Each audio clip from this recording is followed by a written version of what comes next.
itong character na to sa'yo lang, hindi nyo rin pag-aagawan ni Denise. Hindi namin alam. Hindi namin alam. Pero for now, si Christian ang pinag-aagawan namin. Ha? Gagawa natin dalawa. Naiba na talaga character.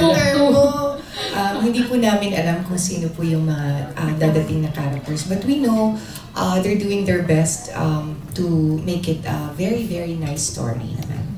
So, looking forward kami kung sino man yung makakatrabaho namin. Pero Vina, segue ko na rin, true ba na in real life daw, meron ka rin daw bago? Kaya blooming ka, Are you seeing mundo. Sana totoo yan. Hindi, sana totoo yan. For now, wala eh. Wala. Kasi parang may interview kaya ata kay Tito Boy, tama ba? Sinabi daw na may bago. Wala. Actually, I was kind of dating pero nothing serious. But who knows, very soon. I'm praying for that. So sana very soon, magdasal tayo. Sorry. Wala pa po. Wala pa. Pero ready ka na nga daw, tanong na Janice. Ay, ready na. Ayun. Joke po. Oo. Tapos, dalawang nanay, si Vina at saka si Denise. Si Vina kasi may mga anak na dito na dalaga na. Okay lang naman sa yung Vina, no? Oo. Kasi may mga artista na ayaw na kahit na ayaw magkaroon ng nanay role. Sino yun? Medyo... Friend niya. Si Rufa. Sinabi niya, di ba?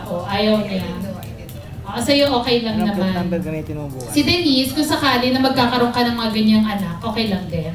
I'm an actress, so whatever they can. I mean, I played the mom of a 10-year-old and I was only 25 at that time. So, I mean, it's all in how you dress yourself.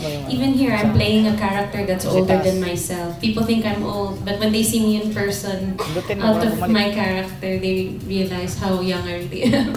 Baka nga maging lola na ako. Grabe siya, lola. Miss Jeannie, magiging lola ako kasi buntis to eh. Oo nga. Diba? Ganun talaga, artista po kami. So pag hindi tumanggap ng nanay role, choosy, hindi artista, hindi actress. No naman, it's a personal preference. I think when people are ready to accept roles like that, they can. There's no judgment there. It's all about if handa yung puso mo to